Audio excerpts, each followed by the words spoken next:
I'll take you for a ride on the devil's ship. I'll take you for a ride where you sink or swim.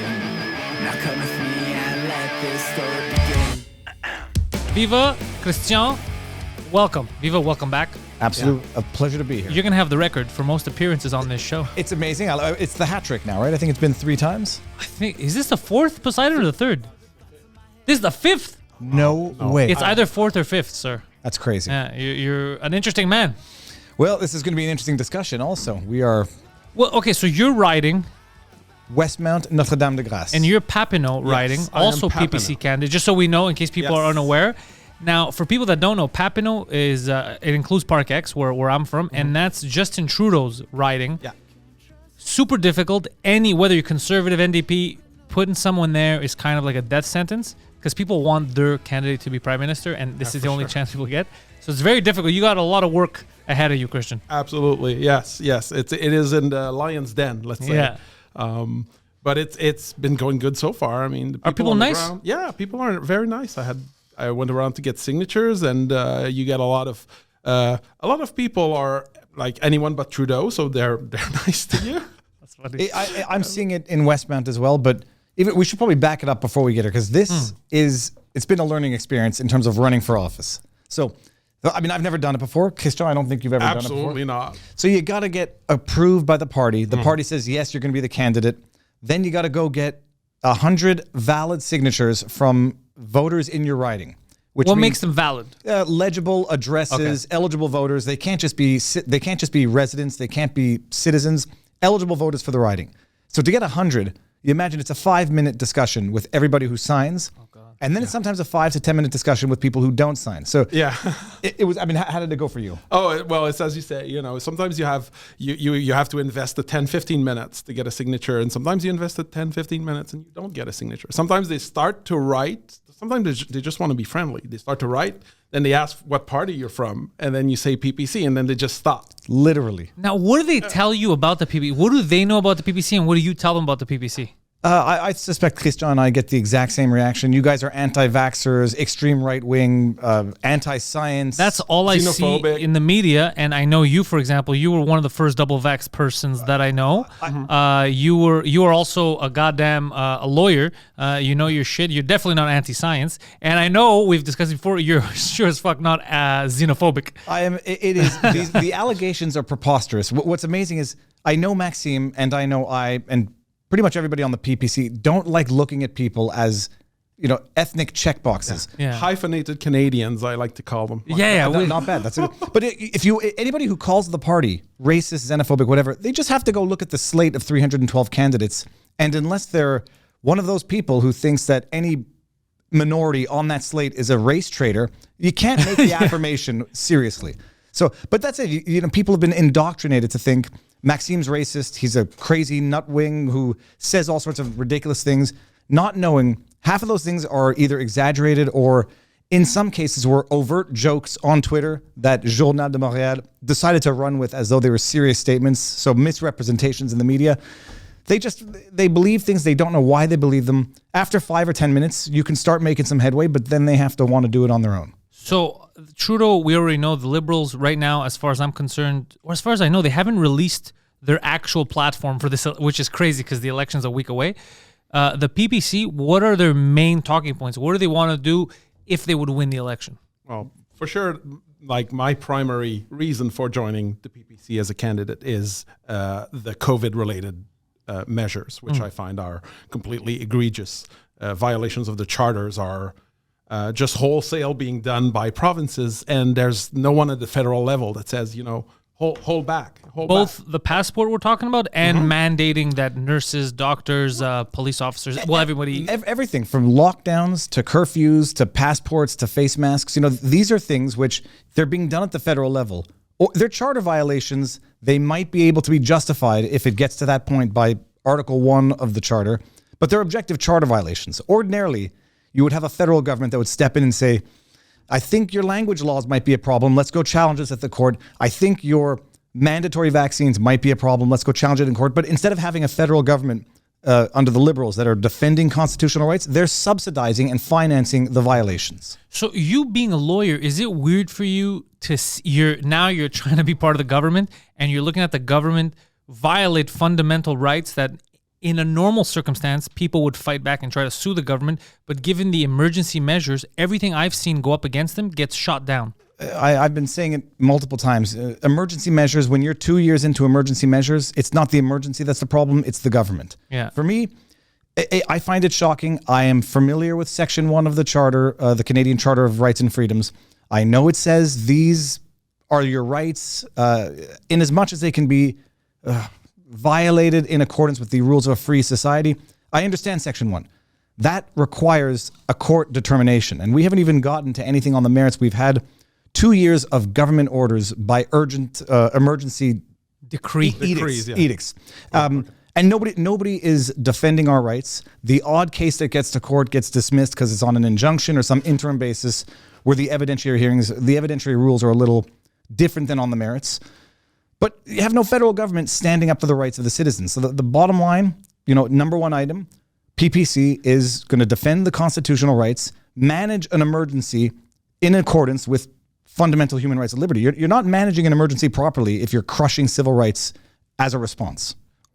So you kind of have the same experience where you saw things like this, Christian, and then you're like, I got to do something, so let me try to run. Yeah, so one other thing that I did in June, July, I went to Florida just as a trip. Okay. And I've never felt so anxious crossing the border back. Oh. Like, going home made you feel weird. Yes. I was like, what am I going back to? And I was walking because you can't go back by plane, right? You get tossed to the hotel back then. So I took a cab. You go to Plattsburgh? Yeah, from Burlington to the border, then walked across the border. And you walked across the border? Yeah, cab to the goddamn Syrian refugee. Yeah, this is amazing. That's it. I should have tried Roxham Road. But, I've never. Is it still open?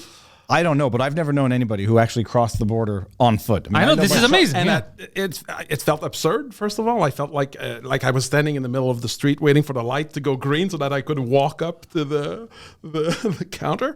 And I was strange. like, what kind of country sort of compels me to do something like that?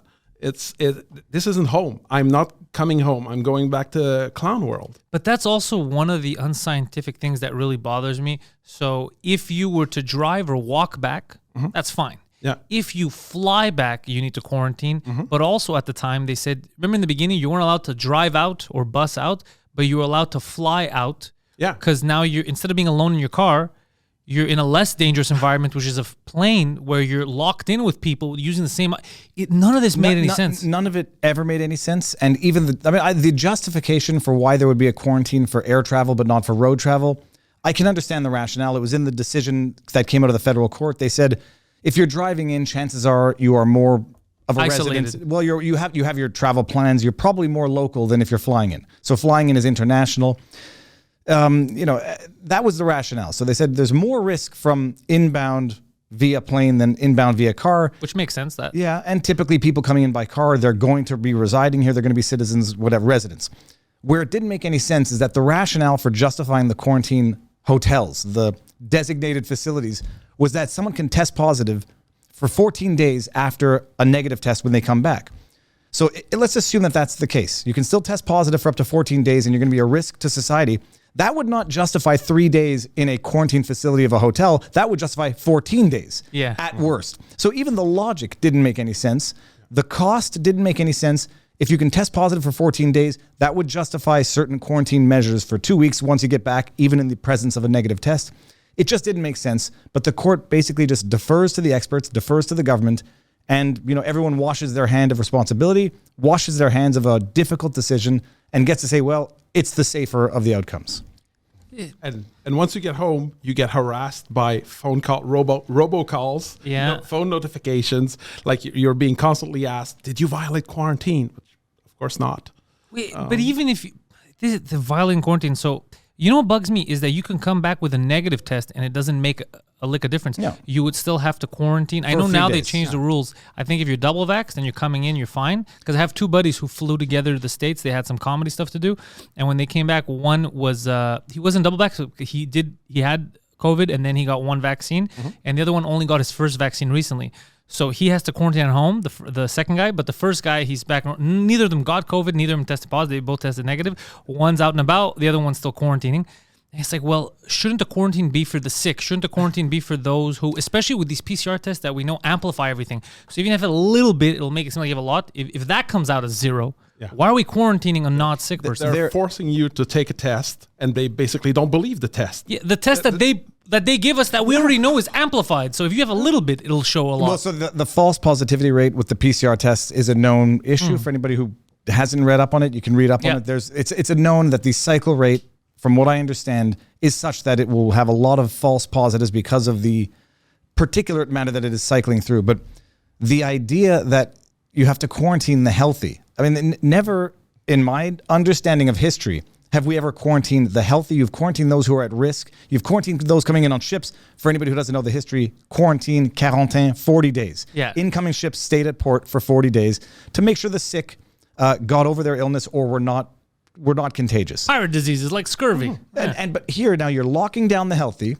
You're locking down the healthy, even if they've been vaccinated, even if they've had COVID, even if they have a negative test. I mean, it is like you can't kill a fly with a sledgehammer, but you can certainly destroy the house trying. And that's basically what we've done. I have not traveled outside of the country because I don't even want to worry about these things. Am I going to have to quarantine when I get back? I have family friends who went out and they thought they're good because parents are vaccinated, kids are too young. Except the kids weren't too young. So the 12-year-old who was not vaccinated had to quarantine for 2 weeks, coming back, whereas the parents didn't. It is. I'm going to call it inhumane because the idea of forcing a 12-year-old kid to quarantine for 2 weeks. My own personal experience now at our school, there was an outbreak. My kid wasn't in the class, but they said everyone in that kindergarten class has to self-isolate until they get a negative test, which could be a day, 2 days. And if they test positive, the idea is that they have to isolate a kid in kindergarten for however long. But under different circumstances, that would be child abuse. And now people now think, okay, well, if the government is telling me to isolate my 5-year-old kid in a room for up to 2 weeks, like they did in the Peel region, all of a sudden it's justified. I might not be up to date with the science, but are these kids that get COVID at 5 years old, are they having a lot of negative effects, dying? Or I thought they were not the danger category. Am I wrong about this? They're very far outside the danger category as far as the numbers go, if you look at the numbers. So again, we're doing the opposite of quarantining the sick, or even if they're sick, we're kind of exaggerating and treating them like shit and scaring them. It is, first of all, they were requiring quarantine from mere exposure, not even from actual positive tests, but people with the virus. The kids, the risk, I mean, we know the stats. The media is sort of hyping up the risk now. They're hyping up the risk of the Delta variant with the kids while simultaneously ignoring the fact that a lot of kids are ending up in the hospital now, not from COVID, but from other respiratory viruses because they have been living like bubble kids is what one doctor described it as. I thought it was because of COVID. That's what it's in CNN. It was an article in CNN. I shared it on Twitter.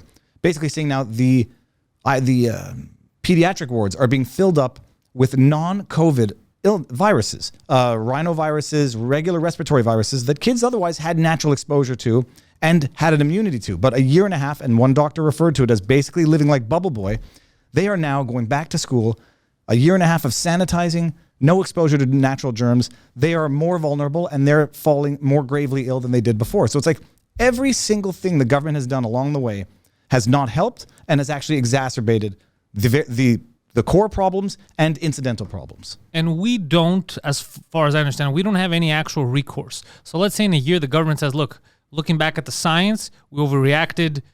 My bad. There's no recourse, right? There's no, because you could lose your business in the time. You could lose people commit suicide.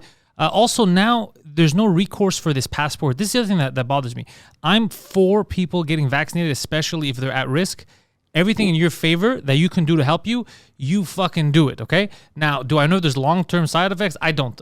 The risks I'm taking is the same as, the risks you took. And however, I do not agree with the passport because it doesn't make any sense. Because if I go to a restaurant where they will stop my friend from coming in because he's not vaccinated, but the guy stopping him doesn't need to be vaccinated, so the entire staff making the food who are not vaccinated have to stop someone who's also not vaccinated from eating that food. It doesn't make any sense. It's clearly punitive. Yeah. It's a compliance mechanism. Yeah, just listen to what I'm telling you. It's not a health measure. It's a compliance test. And just so nobody views that as a conspiratorial framing. It's effectively what the government's saying. It is a pressure tactic. It is a coercion tactic. I'm not making any of this up. No, You don't have, as an employee, you don't have to be vaccinated. But as a person who goes, you do need to be vaccinated. But even me, as a comedian performing in theaters, I do not, or nor my team, need to be vaccinated. But everyone who comes and sees me has to be vaccinated. So, and I'm not saying we should all get vaccinated, we should all not get vaccinated. I'm just saying the rules don't even follow science. It doesn't make any sense. Just bear in mind. Plus, if you're vaccinated, if you do catch it from someone who's not vaccinated, you're the one that's going to get the mild symptoms. You're going to get through it. And the guy who's not vaccinated should theoretically have the extreme ones. So you're it doesn't make any sense. Because you can still spread it. Yeah. Even if you're vaccinated. The vaccine passport, there is no science that has been proven or shown yet to justify the measure. And François Legault said as much as like, I don't want to have a public debate on this because I don't want people being exposed to misinformation. So let's just not share any of the alleged science that could possibly justify this. But it is punitive, or at the very least, a reminder in as much as the curfew was. Remember when we had the curfew, Horatio Arruda said there is no concrete scientific evidence to show the effectiveness of a curfew to combat a virus, but it will remind people how serious the situation is. And that's what this is. This is an attempt to get the last 20% who are not vaccinated through coercion, through the threat and the actual deprivation of civil rights and liberties. But what's the point if even when they get vaccinated, we're not going back to normal? You haven't allowed people that are vaccinated to live a normal life. And also, the other thing that's been screwing with me the last couple of days, I've been thinking about a lot with the passports and everything. They're willing to take away people's rights and then find excuses for it, is you keep moving the goalpost. The goalpost, do you recall? 70%, 80%, 2 weeks. It started at 2 weeks. Yeah, well, it started also as, we're going to vaccinate the people who are at risk, and then we're going to start reopening. Now, we're so far beyond that in terms of percentage, and as far as reach of people who are really at minimal risk from this disease, all got vaccinated. Yeah. We're so far. Over 95%, 70 and over, who are the most vulnerable, double vaxxed.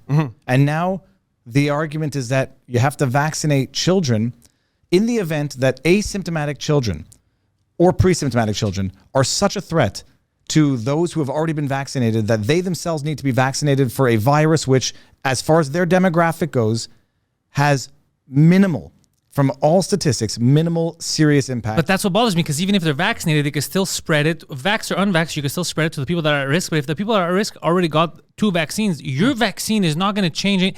It's complete lunacy. It's beyond it. And you mentioned something which I forgot I wanted to address before.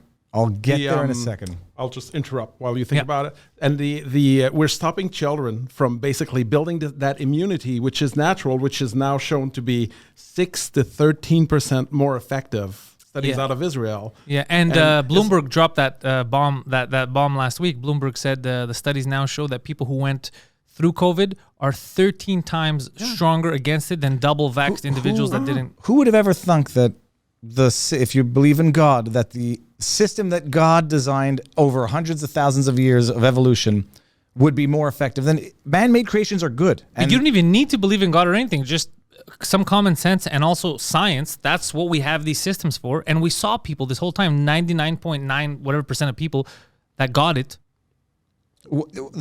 I've said it before, I'll say it again, and I'll say it as often as anybody's going to listen. The lockdown measures have killed more kids than COVID. Period.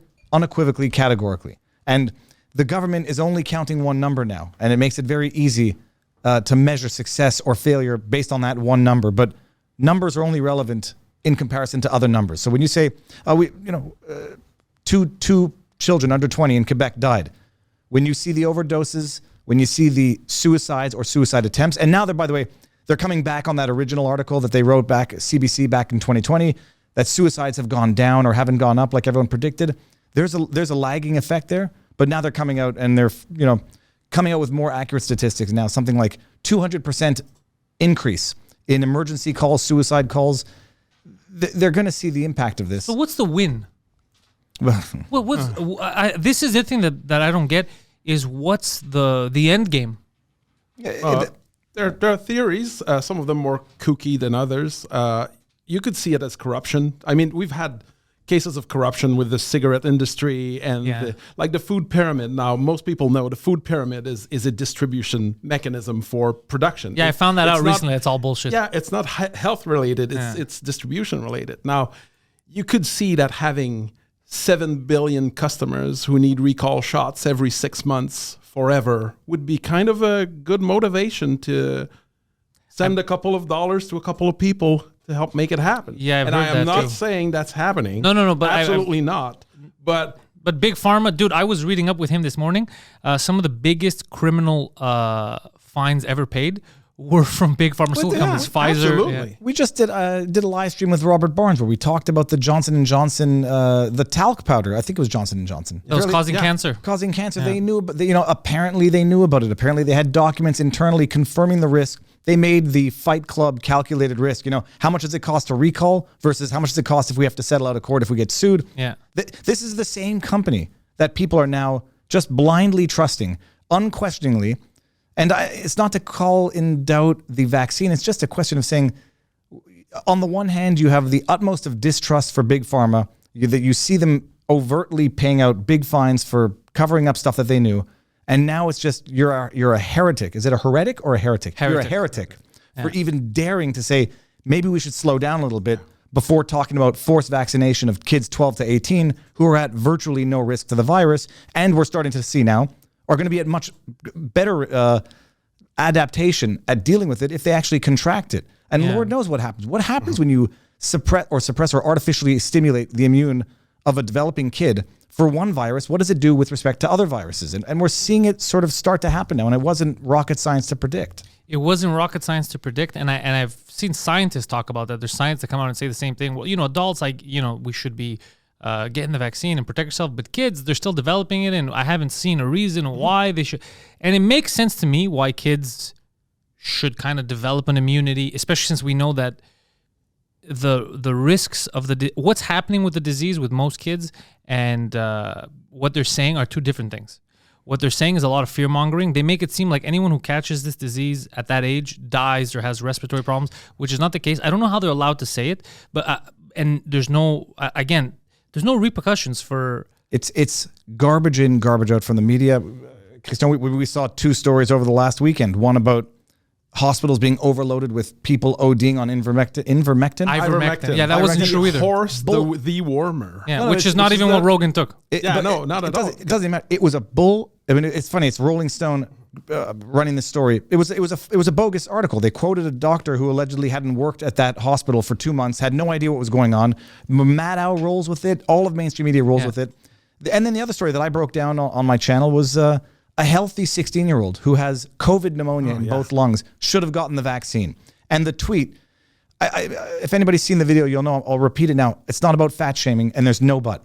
The tweet said, a healthy 16-year-old followed the doctor's guidelines, stayed home, wore a mask all the time, contracted COVID in both lungs. I go to read the article. The 16-year-old is morbidly obese in the most objective sense. I mean, like, it's morbidly beyond the pale, morbidly obese. You read the article, turns out she also has sleep apnea. You read the article, it turns out her mother has diabetes, which might increase the likelihood of her having diabetes. And they're trying to use this, they're trying to exploit this kid. I don't think this 16-year-old wanted to have her image slapped all over mainstream media. Nope. They're trying to use this kid as the example for a healthy kid who gets COVID because she didn't get vaccinated and ends up in the hospital. It's shameless, inaccurate exploitation of children to push a narrative. And those are the examples that they have. Kids better get vaccinated because this healthy 16-year-old ended up with pneumonia. I mean, we know that the flu kills more kids and lands more kids in the hospitals than COVID. We knew it from the beginning. We have 2 years of stats now. We also know now that Fauci seemed to have, he lied to Congress last month. Did you see that article that came out? I haven't seen enough of it. But we knew he lied when he said there was no gain of access. But that's what I'm talking. Basically, when Rand Paul was grilling him, and he's like, "You don't know what gain of function is. We didn't do it." But he started changing the definition. Well, documents came out now of the the NIH. Yep. What they were defining as gain of function is what they were doing there, and he was fully aware of it. So he blatantly lied, thinking they're not going to see this. Anyone knew he was lying when he said, Mr. Paul or Rand Paul, I find this offensive that you're calling me a liar, and then starts nitpicking on the definition of gain of function. And then he lied about financing Wuhan. He said, we didn't do it, but it went through a third-party NGO. Liars through and through. We all knew it, and now you have the evidence to back it up. But there's going to be no consequences. There never are, and it's just par for the course. Like these headlines, they just catch up. People hang on to them, and by the time you know that they're false, They moved on to the next They've moved story, on to the next headline. So we're really fighting the best oiled machine I think I've ever seen. Yeah, and also you as a lawyer, do you see how crazy it is that there's no recourse, or is there recourse right now for, let's say if my business, I own a restaurant, and because now I can no longer allow people that are not vaccinated to come in, let's say that's 80% of my clientele, and I go out of business because of this, man, I have no recourse, or people in general, because it's against our Charter of Rights and Freedoms, no one can sue the government and be like, hey guys, I do not want to show my vaccine passport. You reminded me, it was about the recourse. Not only do you not have recourse in the ordinary run of things, there's specifically no recourse now. The vaccine manufacturers have immunity. You have the governments giving immunity to the long-term healthcare facilities that were responsible for killing all those old people. I won't say killing, but for causing the death of, because we now know, I don't remember if we talked about it here, that for every 2 elderly people who died from COVID in long-term care, they estimate 1 other died of non-COVID negligence, I heard dehydration, and the report came out. It's the Canadian military that put the report out, and in that context, also, at the time they were saying, well, how many people are dying from non-COVID? And they're saying, well, we don't know. We're not counting those. We're just putting them in as COVID. I remember that. Yeah. I don't know if they were putting them in as COVID, but they were. We're not even counting them. All we're counting is COVID deaths because we're myopic, and that's the only metric of success now. Bring that number down, even if every other number goes up. But that's impossible because we can't get to COVID zero. If COVID is the strain that we're saying it is, and it's very similar to our yearly flu, just stronger for certain people, then this is not something we get zero to, because even the flu, which has a yearly vaccine, and the flu is something we all pass and we gain immunity, always mutates and changes, we can't get to flu zero, even though they say we did, which is bullshit. By saying things like this, that means that we're never going to get back to freedom, because if the barometer is get to COVID zero, it's impossible. That's like saying get the earth to stop turning, and then we'll change the rules. We're always being told it's just a few people who disobeys that stops us from this mythical COVID zero, right? Yeah. We're so close to COVID zero. That's what true. No, it's not true, but that's what we're being sold. That there's just, if you can convince your crazy uncle who's a conspiracy theorist to take the vaccine, then it's all going away. But if 100% of us are vaccinated, it still doesn't change anything. No, because it's still going to move around. And it never started as COVID zero, and it never should have gotten there. And way back in the day when some people on the fringe, and I say the fringe of the left side of the spectrum, were saying some doctors were like, get to COVID zero. And people are like, no, that's not possible. But the goalposts have been moved from flatten the curve to not overwhelm the healthcare facilities to effective COVID zero. And then it became mainstream. It's an impossible goal. It's not that COVID is like the flu. COVID is a coronavirus, which is it's a variation of what might seem to be a man-made or man-altered variation of, but setting that aside, it's a variation of the coronavirus, which has existed forever. That's why you saw, on the disinfectants, it does not kill coronavirus. It's why you saw it on the boxes before this happened. It's been around. It will always be around. And now you're starting to have some provinces, some countries say, we got to learn to live with it. But in the meantime, it was 2 weeks to flatten the curve, not to overwhelm the healthcare facility. What has the government done to, ramp up the healthcare facility? In those 2 years, nothing. They spent hundreds of millions of dollars on COVID ads. They spent or announced they're going to invest $1 billion in a COVID app, COVID vaccine passport app. Vaxicode. I feel like an idiot now that I declined that to appear in that COVID ad. Remember that when I said no? I don't remember anything that is not public, but you imagine, like, we need to bone up on the healthcare system. And what does Trudeau, $1 billion for an app? How about putting that $1 billion into the healthcare system and protect the vulnerable and let the rest of society go on as a free society? And now we're about to put nurses on leave. Well, that was where I was going. Yeah. Listen, I have a very strong stance on this. I'm very angry about them coming out and saying doctors and nurses that do not want to get vaccinated are going to be suspended without pay. And I'll tell you why I have this stance. Because a year and a half ago, these were our heroes. They were the frontline workers. This is before we knew that COVID wasn't 98% safe. We thought, you get this, 50-50, you might die. And they were still on the front lines, trying their best, trying to save people. When we didn't know the ventilators were killing people, they were fucking out there like, I don't know why people are dying. They were fighting it. They were our best in society. Doctors and nurses fighting on the front lines, risking their own lives, not knowing, trying to help everyone. Those same people, a year and a half later, We're telling them you're not getting a paycheck anymore because you refuse to comply. The people that have been fighting that disease on the front line, who maybe have caught it, went already through it, and if they did already get it, whether they're asymptomatic or not, they're 13 times more protected, we know now, science, than someone who didn't get it and is double vaxxed. And yet you're going to suspend the pay of people who risked everything to help us. The fact that the government is not backing these people up and they're throwing them under the bus as some kind of a scapegoat is unacceptable, and we should remember this in history, how disgusting that is. Yes, absolutely. And we're also barring volunteers, long-term caregivers, from continuing their work if they're not double vaxxed. People who volunteer to help old people. If double vaxxed meant you can never get the virus, you can't spread it, there's an There argument. would be a case, There's yeah. an argument to be made. Since the only thing we know scientifically it does is your own symptoms, not your own chance of getting, because getting it depends on the viral load that you're exposed to. around, Yeah. So it does not change any of the other stuff. This is crazy to me. This is unacceptable. I'm glad you took that position, so no one's going to think that I'm copying it, because I tweeted it out yesterday. They exploit them knowing the risk, because the vaccine's been around for a long time now. Yeah. And it was never a question of making it mandatory for them after the let alone the sacrifice that they've made. It's like you threw them on the front lines like soldiers in a war, and now that they've you got what They you needed served out of their them, purpose. They served their purpose. Brush them aside out of a question of unscientific principle. If you want to reduce the risk of spreading COVID, it would seem to me that a negative test would probably be more effective than compelled vaccination. Yeah. But no, don't go for the logical solution. Go for the one that allows you to create the scapegoats, so that this inevitable fourth wave that they all knew was coming, they've got an easy blame. Not the fact that the vaccines don't work quite as well as everyone thought or said they were going to work. Now you can blame it on the 20% who are not fully vaccinated. And what percentage of healthcare workers are not vaccinated? It's a minute fraction of the majority. It's thousands overall, but in the grand scheme of things, It's enough to harm the system quite a lot if they all decide to pull in together and say, you know what, we're still going to show up. You're going to have to fire us. You're going to have to forcefully. And the main problem, they will. The main problem for years they've been understaffed, they've been underfunded, has never been addressed. I have nurses I know nurses. They're understaffed. They double shift their work through COVID. And again, this was when they did not know the survival rate. They risked mentally. They're like, I have a family, but I'm risking everything for society. And they went in there.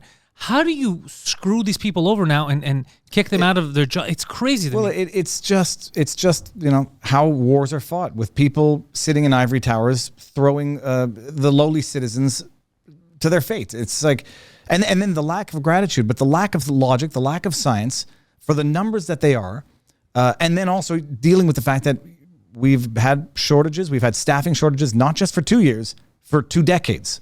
I mean, and we've talked about this, 2018, in the flu season, they had to suspend elective surgeries in some Toronto hospitals because they were understaffed. Yeah, my friend's elective surgery was also postponed a couple times this year. Oh, no, I heard an awful story on a guy calling in Australia who doctors would refuse to see him, given the fact that they have like one case in Queensland. Doctors refuse to see him, sends in a picture of a welt on his skin that's infected. They give him antibiotics, doesn't go away, gets worse, sends in a picture again to another doctor. They say looks malignant. They take a biopsy. Malignant beyond, they now tell me he's got 12 months left to live. We've known about the problems. But even here, I don't know the legality of this, but one of our friends who was a frequent guest on his podcast, his wife, who had 2 twins, called in to go visit one of the doctors, a dermatologist or something, and they said, we're not going to see you. We don't see patients that are not double vaxxed, which is... How do doctors make that decision now? Isn't that segregated? I said it. I predicted it when they came out with this stupid vaccine passport. Legault says it's only going to be for non-essential services. We're going to roll it out for restaurants, gyms, and what's the other one? Cafes, whatever. Yeah. Theaters. I said if the rationale is that this is so bloody dangerous that the unvaccinated are existential threats to the vaccinated, it makes no sense that it should only be limited to non-essential. It's only a matter of time before that happens. And now, yesterday they come out and they say, we're rolling it out. And by the way, you can't make hospital visits unless you're double vaccinated. We'll make an exception if someone's on their deathbed. But other than that, to visit someone in a hospital, you have to be double vaccinated. I mean, it's not a slippery slope anymore. You just know it's going to be a moving goalpost. And by their own logic, it had to go there. Because if it was so dangerous, you can't let the unvaxxed into restaurants. You don't want to let them into hospitals. And it's just going there for a... But it's not what boggles the mind is none of this is scientific. None of this is logic based. This is all emotion, fear based. Yeah, you have people online who present numbers, and when you look at headlines and then you go look at the numbers, you can see how headlines are generated. Yeah. Someone told me like kids are 5 times more hospitalized with the Delta variant. That's not true. So I went to the CDC's website and I looked at the number and I'm like, actually that's like 3-4%. And he's like, no, but it's in relation to adults who've been vaccinated. And then you see that they're stretching the truth as much as it can a case can be reasonably made that this headline is not complete horse crap, but it is. Again, I don't get the end goal. Well, the end goal, money and control are typically the end goals of everything. So But aren't people gonna like right now? I'm gonna say most of Quebec is double vaccinated. More than half is double vaccinated. I believe it's over 80%, give or take. Once it gets, let's say, to 90%, because look, you're not gonna get 100%. 100. My buddy Alfie Gagné said the best thing: 100% of people don't even pay their taxes. You're not gonna get 100%. Now, 100%. If we get to the 90, and now everyone that you see is double vaccinated, and shit stays the same. You don't think people who never asked questions are going to start asking questions? They'll find look. It's very easy to whip people up into irrational thought by making them fearful for their lives. I mean, fear is the greatest driving human emotion out there. And I see it now when you listen to the news and you see what's going on and what's happening and how they frame stories. They are driving the narrative. They are driving the stats, and they are getting people to now be fearful of things that 6 months ago they never were. Like, can you imagine now? People think it's normal to ask someone else about their vaccination status. Yeah.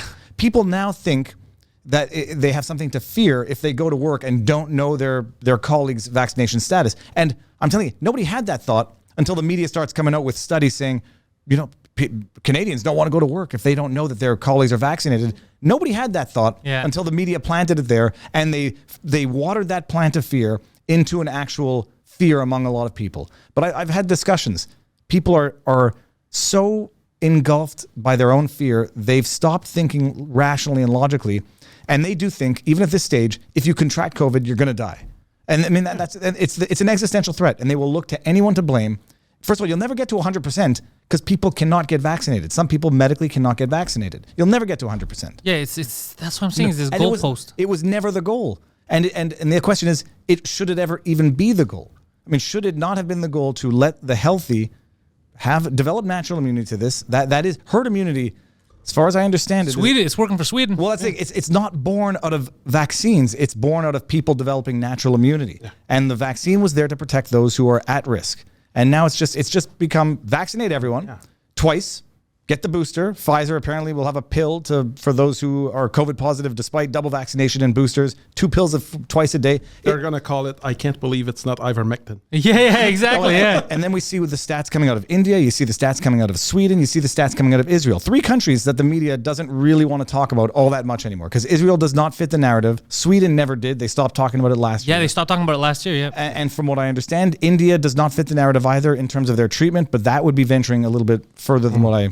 A gynecologist last year I got into argument with because he's like, yeah, Sweden, they're all dying, they're all dead. And I was like, what? No, they're not. And the whole existential threat thing, that the idea that we as a society would not survive COVID, however, like there's been 4 million deaths worldwide in 2020 and 140 million babies born. So, I mean... We're fighting it, baby.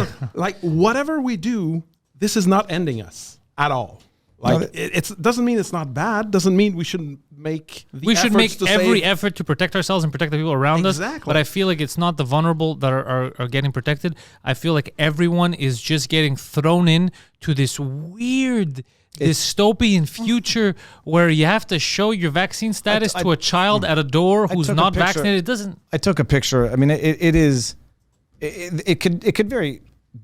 it could be very difficult to justify this. So go to a restaurant and it says, here we show our proof of vaccination. I was like, it is, and it makes sense to people now because, yeah, sure, I did my part. You should do yours. This is how you pit people against each other. Yeah. You did your part for you.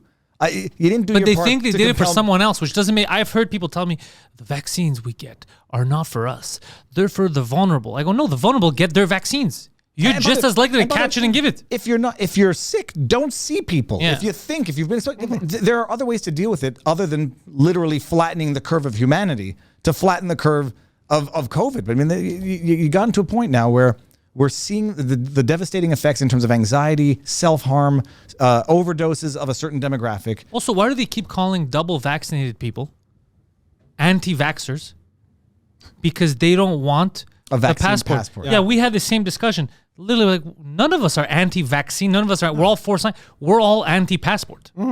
I couldn't be happier when my dad got the vaccine because clearly it would have taken him out like a bullet had There he you got go. it. Yeah. So it's I mean, like- and even if he is subscribed for life to it, like he doesn't have a whole lot of years anyway. So fair enough. But and also, I mean, the risks. There are different risks depending on your age and the long term effects. Long term for someone who's already at the advanced age of vulnerability. Am I too young? You think? You think I shouldn't have gotten vaccinated? First of all, and I don't like the government telling me to convince people to get a vaccine. I'm not a doctor, and the government asking citizens to tell other citizens to take medical procedures, is it self-negligence? I mean, you have doctors. Legault comes out and says, all you vax people, I want you to go and convince someone else to get vaccinated. How would I'm Look, not a man, doctor. if the Pfizer vaccine kills me, I want you guys to go out and take out Pfizer and the government. Anyone who's responsible. no promises. It's like the Homer Simpson when he's going in for the heart surgery and he says, Marge, if I die under the table, I want you to do one thing for me. And it's I don't want anyone thinking I'm actually promoting violence. It was just a very funny line. yeah. It went through my head. I go get the vax. Okay, look, the risk of getting the vaccine is strictly for me. And I said, okay, look, I'll take my risk one way or the other. I had my calculation. I had my reasons. I play with my kids' daycare in the park all the time. Yeah. I'm neurotic, so if I were to get someone sick or if someone were to get sick and I would feel like I gave it to them, fine. I took that calculated risk. I think my risks were minimal either way. But you have developing kids, you have pregnant women, you have people with medical conditions, religious conditions. This is not what society is supposed to be about. Someone thinking that they have the right to know if their colleague is vaccinated.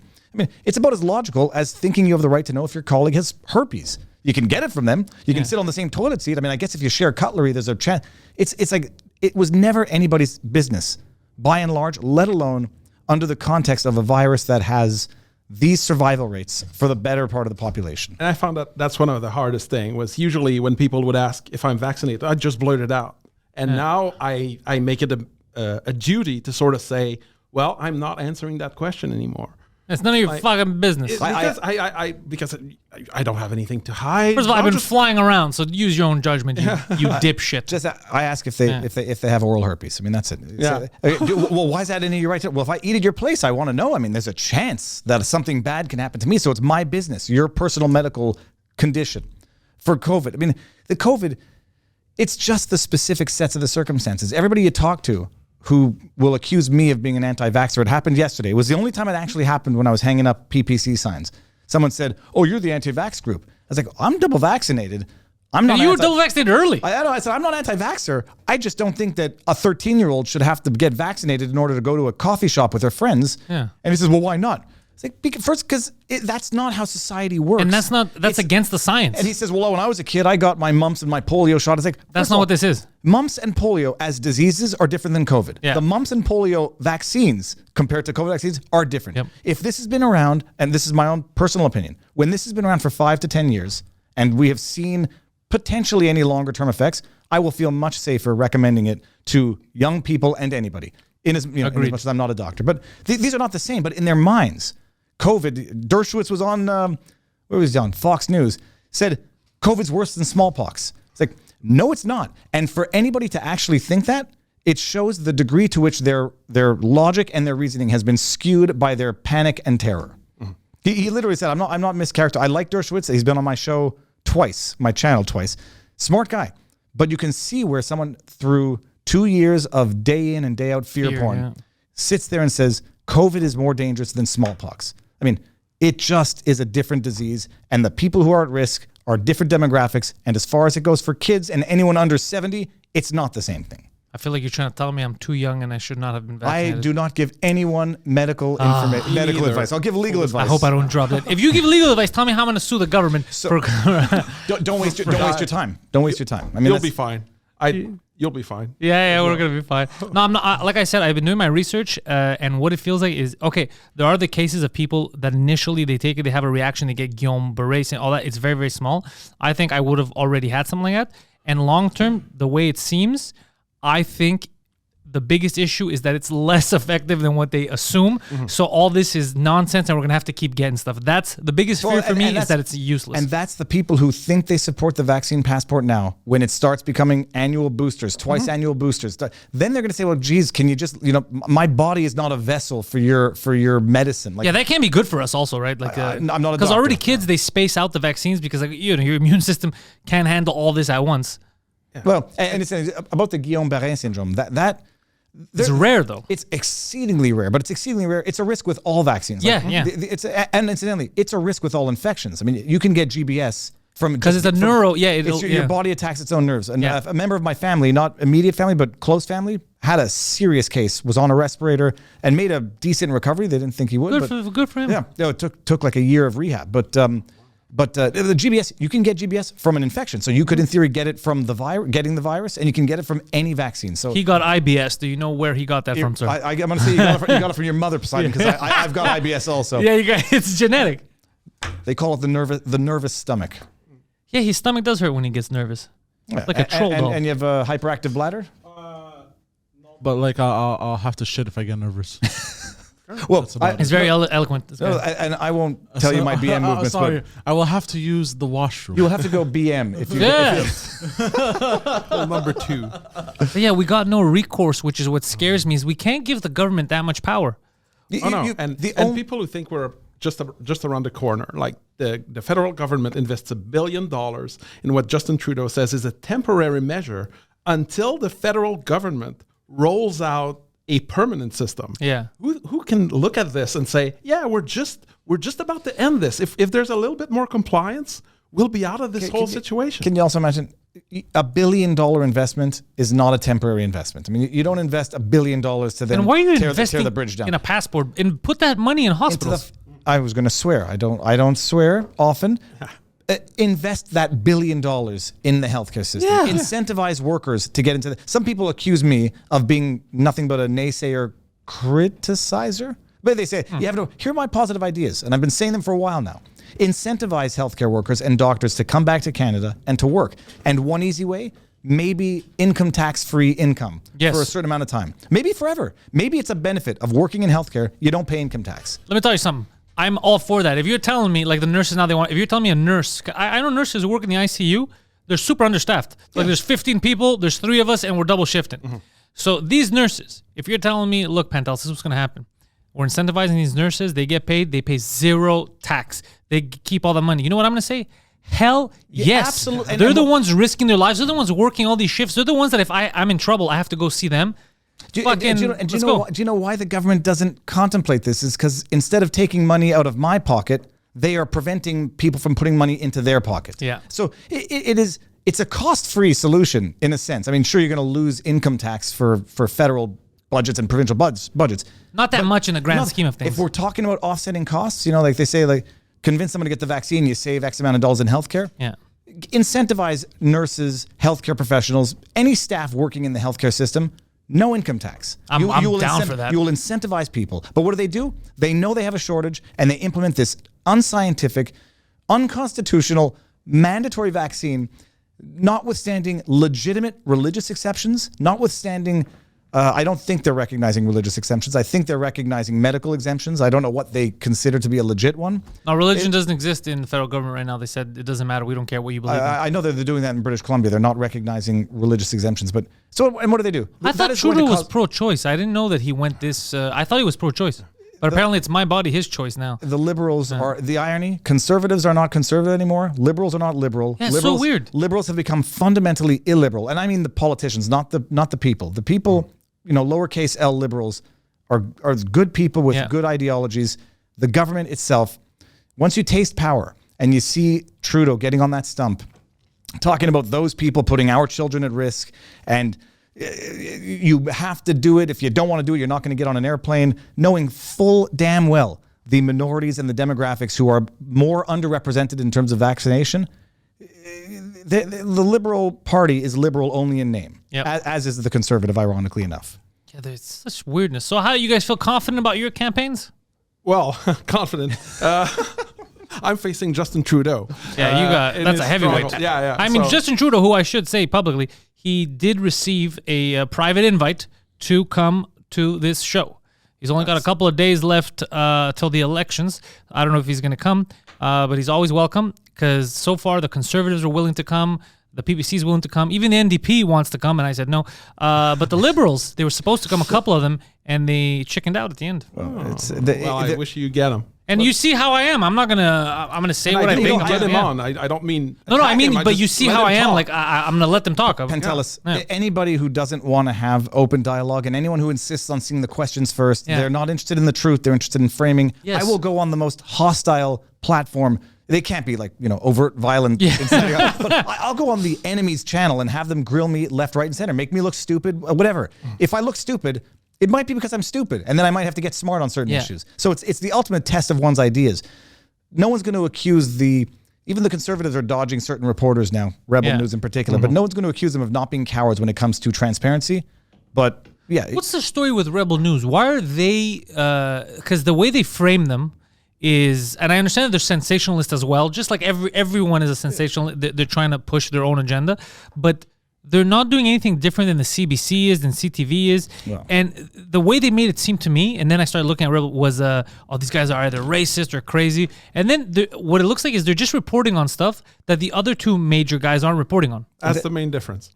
Yeah. The funny thing is, we're all victims of this as well. I remember what I thought of the PPC back in 2018 because I remember what I read in CBC. Yeah. I remember what I thought of. I heard that. Rebel News. I heard that PPC, they were just racist that didn't like immigrants. That's what I heard.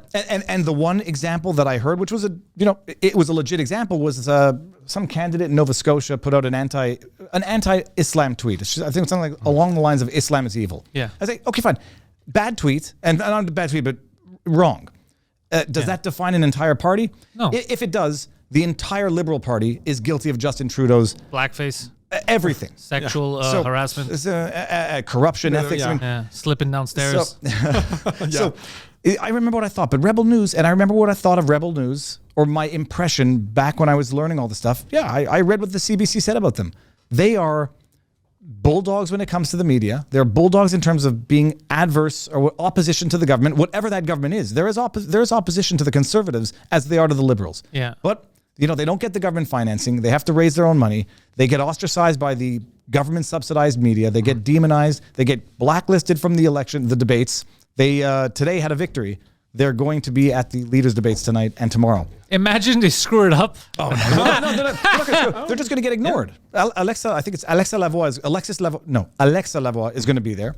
I think they'll just ignore their questions because they are fundamental cowards in that they cannot take tough questions on their positions. And most of the questions aren't tough. For example, where's the science behind the decision? And they're like, I'm not going to talk to you, racist. That's a racist question. How is that racist? That's a misogynist. You heard what Trudeau said on the. I made fun of him this morning because he said that people that yelled at him are misogynist. But that's like you saying that those people see you as a strong, independent woman, Justin, and they got mad that you're in power. It doesn't make any sense. Just remember, we've said it before. We'll say it again. Confession through projection. It's just words. You have him accusing others of being anti-science when the measures he's putting in have no science to them whatsoever. You have him accusing others of being racist, where you have his own behavior in the past. You have him accusing others of being misogynists, where he himself has had his incidents with Grabs reporters. some ass, Fired Jody Wilson-Raybould, a woman that he appointed because she wouldn't do what he said. So everything true, yeah. he accuses of other people is true of himself. That's actually funny. But I am with him on one thing. I do agree that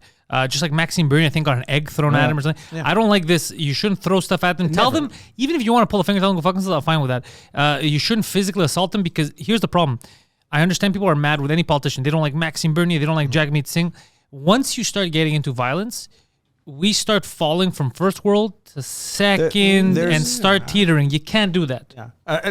Surprisingly, I saw a CTV report coming out this morning that was actually fair. It showed the gravel thrown at Trudeau, and it also showed the egg thrown at Bernier. And that was surprisingly different than the others, because if you type Trudeau in Google and you type news, everything is about his assault, his assault. Yeah, the pebbles. ground. Yeah. Well, I had my fight with Elias Makos on CJD yesterday. I mean, he didn't have a fight with me because he cut me off after 5 seconds. That's how he rolls. No, Yeah. and then he badmouthed me. Yeah. Or he had the discussion with me off the line. But I don't know who ran the story on Maxime getting egged today or yesterday. That happened I think it happened a week ago. How long ago did it happen? Several days ago, where no one reports on it at the time. And it's another concept. It's a beautiful one. It's called the political permission slip.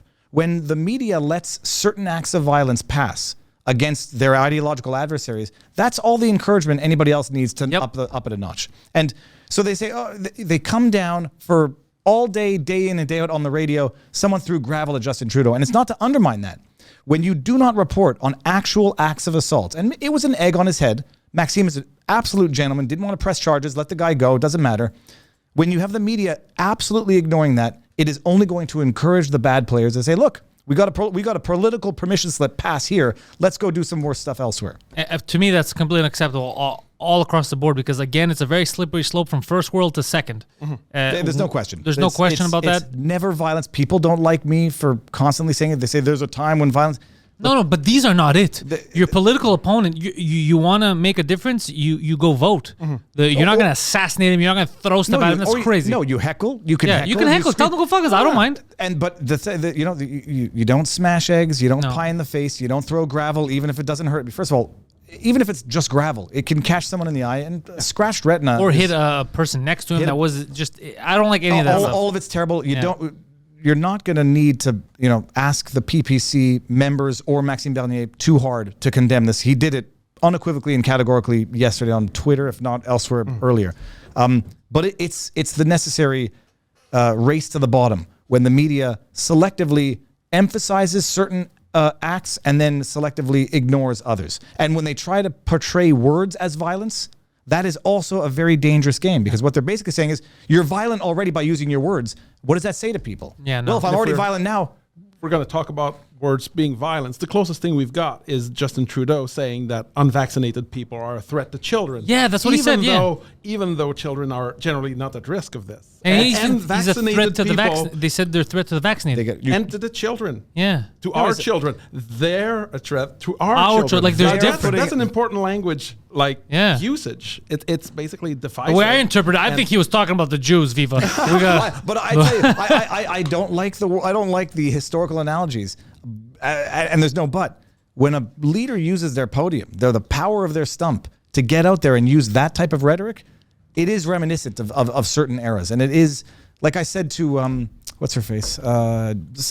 Jennifer Rubin writes for the New York Times. Okay. She put out a tweet, and the tweet was, it's time, period, to, period, come, period, down, period, on, capital O-N, period, unvaccinated. What? She puts out a tweet. It says, time to come down on unvaccinated. I said, Jennifer, before the Rwandan genocide, you had radio hosts coming on the radio saying, cut the tall tree. Cut down the tall trees.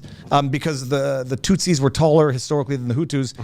And it wasn't calls to, it wasn't outright, do bad things. It was just dog whistles that people knew what to do with.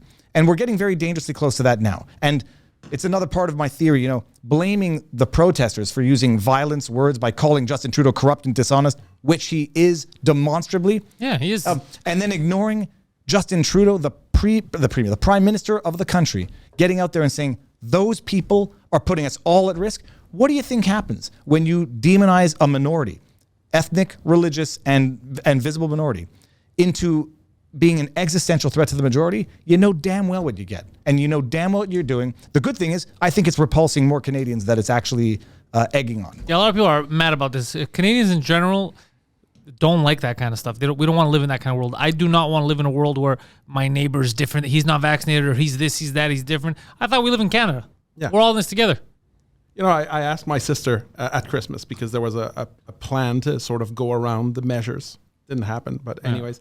And I asked her before, what's your relationship with your neighbors? And I'm like, in Canada, you shouldn't ask what's your relationship with your neighbors. That's something you ask in East Berlin, basically. Yeah. My thing is, maybe I'm just reckless and dangerous. Those I hate all my neighbors. Anti-vax or double vaccinated. It would never occur to me, nor would I ever do it, to ask someone their vaccination status before inviting them into my house, or to even ask them that for the purposes of treating them differently. If I saw someone sneezing and coughing, I was neurotic before COVID. I'm okay. Thanks. Stay home. But the idea now, I want the real war to start. Pfizer versus Moderna, people. oh, they don't care. They're all dipping into the same pockets anyhow. There's plenty of money to go around for them. But If I find out any of you got the AstraZeneca, there's going to be trouble. I don't know the distinction between the. All that I know is that one of them, I believe it was the Pfizer, which might have had a greater risk of triggering a relapse of shingles. And in as much as possible, I didn't want to get. I had bad shingles as far as it goes, like all over my torso, all over my back. Didn't get on my face or any of the sensitive spots, but 6 weeks of. Try jogging, and I did. I still jogged every day. Jogging with, it looked like the continent of. This was after the vaccines? No. Okay, This was actually right before COVID. This was February 2020. Oh, okay.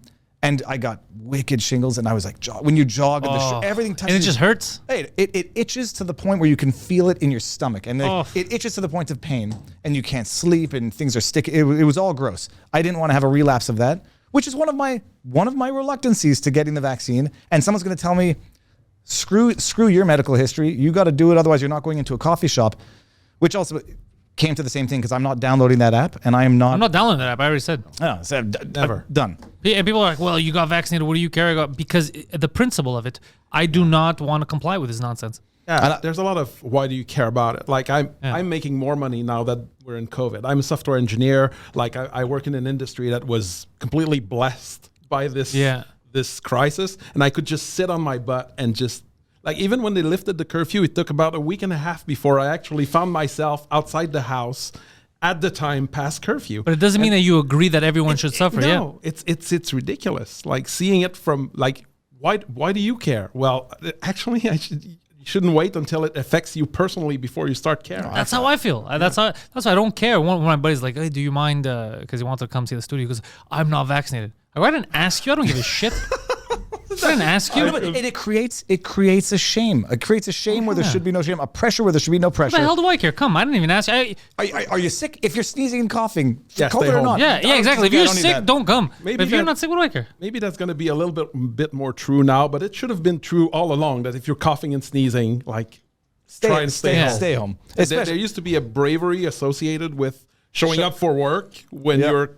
Yeah, it used to be brave. It's very fun, actually. I remember those times. I think that's actually a good thing. No, those ads, like, the moms who don't get to take a sick day off. Like now, your mom is sick. You are in isolation, mom. Forget a day off. You're in the quarantine hotel. Yeah, your mom's sick. You better shoot her. Lock her. Yeah, we're not taking chances. Lock your parents in the basement. But one thing we didn't answer before, the policies of the party, because people say like yes, three basic policies: no vaccine passport, no lockdowns, and freedom, constitutional rights. Because I like those, but what are you going to do about the economy, Viva? And not Justin Trudeau. Yeah, that's everyone's policy now. That's everyone in my district, and I'm in Mark Garneau's territory. Now, I'm talking to people who are diehard liberals. They're not voting Trudeau either. It's only a question of whether or not they vote for me or the Conservatives or just go to the NDP. I think the NDP is going to do pretty well in our riding because people are fed up with Trudeau in all respects. But what do you do about the economy? Here's what you do about the economy. You open it up. And people who are still vulnerable, protect them. Yeah. But you don't need me to stay home if you want to stay home. Yeah. And protect incentivize work from home when it's possible. I mean, for me, that's a no-brainer. I mean, you've got office buildings emptying up because people can work remotely. Awesome. Like, as long as it's reasonable and as long as people don't feel safe, they should have the option to work from home. I'm with you. Yeah. And how do you get the economy rolling again? Tourism, I mean, the outdoors, skills. You've crippled not you, Pantelis. This is all my fault. The government has crippled the economy, and they've made it impossible to do business or so cost intensive to do business. You could stay in business just to try to preserve what you have, but it's impossible to make money and it's impossible to grow. And it's like these restaurants. Listening to CJAD propaganda again, and I think it was Natasha Hall who said, after everyone calls in and says, a bunch of people saying, I'm not going to go to these businesses. I'm not going to support this. It's going to kill small businesses. And Natasha says, well, there's people out there like me who might feel more safe to spend some of their disposable income to support you. I was like, maybe. But anybody pretending that this is going to be good for business. Oh, this is terrible for business. You just cut their potential clients by half at least. You cut their potential clients, maybe by half or whatever. You cut their potential clients. You increase their costs substantially. You got to hire someone to sit at the front to check people. I mean, that's Check their wasted money. Papers, please. It's wasted money. It's wasted money, yeah. And then everyone's like, well, why don't you just retrain some of the staff? Retraining the staff to do more work equals pay increase. No, I've spoken to a lot of restaurant owners. They're like, dude, I'm a cook, I'm a chef, I'm not a border agent. I'm security. I'm the vac security of my restaurant. I mean, And running a restaurant, it's like you're borderline. You're always bordering on catastrophe. Especially now with running these it machines. in COVID, it's been ridiculous that some of them managed to survive, and now you're just increasing their increased burden. cost of the inflation of food, of beef prices, milk, groceries. All costs are going up. I know. I went to the grocery store yesterday and I felt that it. doesn't stop the spread. It might reduce, but it reduces symptoms. It reduces viral load, so it has a benefit. Viral load is debatable. I should not venture beyond my expertise, but you've increased the cost of business. No, it is. Open up the economy, open up the borders. If people are scared, they can protect themselves. It's the idea now that all citizens have abandoned all sense of self-responsibility because Justin Trudeau gets up on his stump and says, "I want to keep you safe." You know what? I'll keep me safe. Yeah. You do your job, which should be as limited as possible. Another policy of the PPC. Yeah. Small government. I like small government. I'll tell you that much. You guys are winning me over there. I don't need the government to make mistakes for me that I can make for myself. Yeah. And very rarely has the government or private enterprise is different. Very rarely has the government done anything better than I could do on my own. There's certain things, healthcare, which they've botched for the last decades, security, infrastructure, which they've botched for the last decades. What, I want to give them more work? It's like they've failed time and time again. You're not good at anything. You're incompetent and you want to raise. I mean, that's what the government is basically saying to us. And if the government's going to make a mistake on the side of freedom.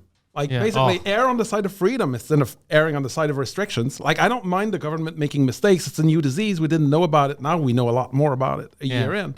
But if you're going to make a mistake, like the principle of precaution, to a degree, but not to this degree. Absolutely not. The idea that lockdowns should ever have become common parlance of government, of governing, should never have been the case. Everyone's saying like, well, we all better get vaccinated, otherwise the government's going to lock us down again. I was like, that's the problem. The fact that you think that that's the right they ever had in the first place. Yeah, that we're scared of them. They should be scared of us. The lockdowns would have been North Korean as a concept until the government made it mainstream, and now people accept it as like the consequence to not complying with the government.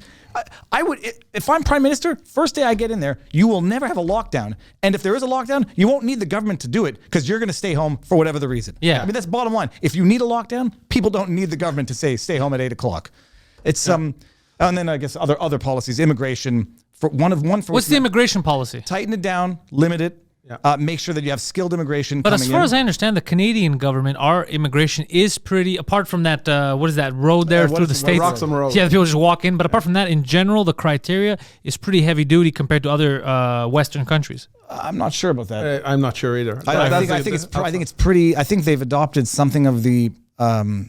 I don't want to say cheap labor methodology, but I think they have, and it's not the right way to look at immigration. First thing is, you take care of your own kids before you start talking about having more kids. Obviously. And if anybody says that that's a racist position, Canada first, we have many different ethnicities and religions. Yeah, no, that's a nation. That's not a... And so like, the idea of saying, well, we're going to welcome tens of thousands of refugees. Now, and that's another thing is like, we've sort of been treating immigration like refugee. They're not refugees, all of them, yeah. No, refugee issues are a separate issue. Immigration should be limited until we can get clean water to our indigenous populations. I'm with you there. It should be limited until, the homelessness is under control. It should be limited until drug addiction, something like 1 in 3 kids. I was listening to a show.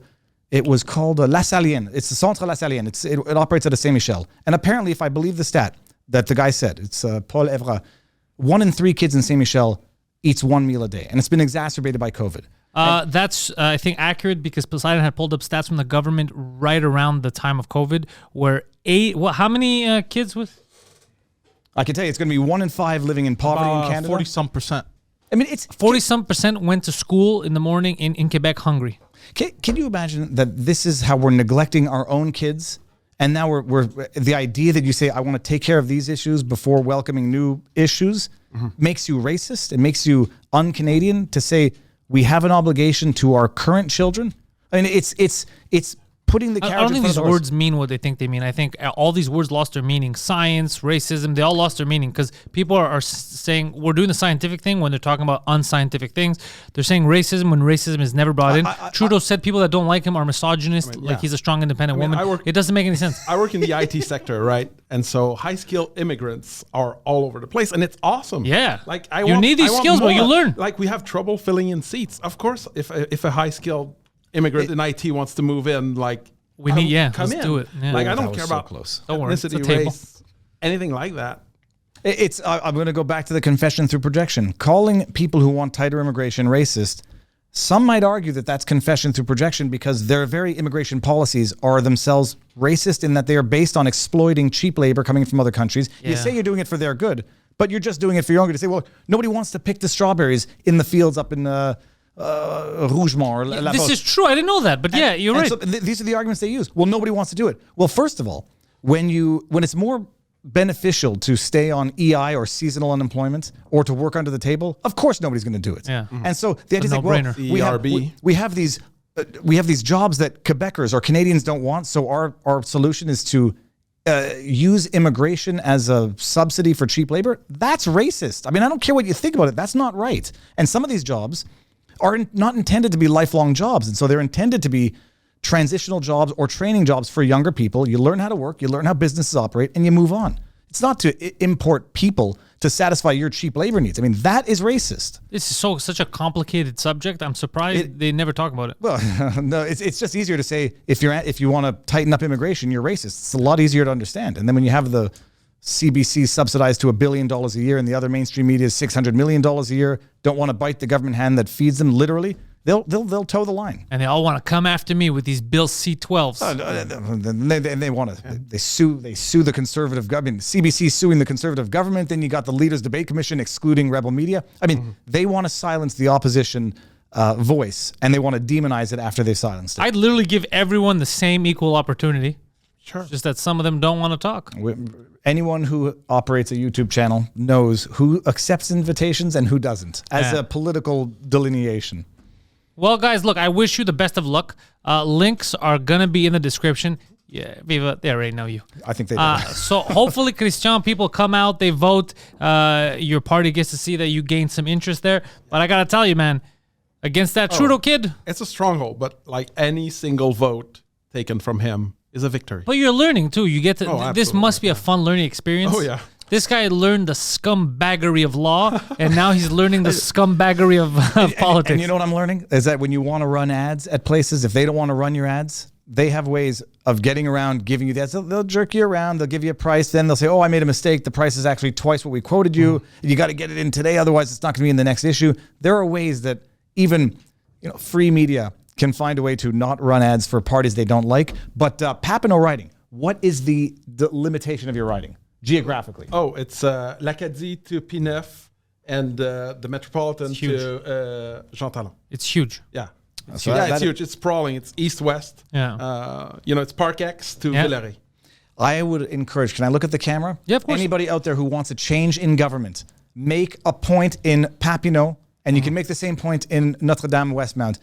It is time for a change. It is. And people write it off and they say, oh, the game's rigged already, so there's no point in voting. Bullcrap. Not to love him or hate him, Trump got elected in 2016 despite what all people thought. Because everybody thought it was going to be a great joke. And these things I'm happen. voting for the gag. No, that's it. But these bizarre things happen Yeah. when the people do not succumb or relinquish themselves to defeat before defeat. Get out there and vote. Yeah, you are not defeated. And don't vote strategically, especially in Papineau. Why would you vote strategically? It's just vote with your heart, I guess. Yeah, people say I'm going to split my vote. You never split your vote when you vote with the entirety of your conscience. We've built this prison cell 'cause we can't trust ourselves. Critically ashamed and all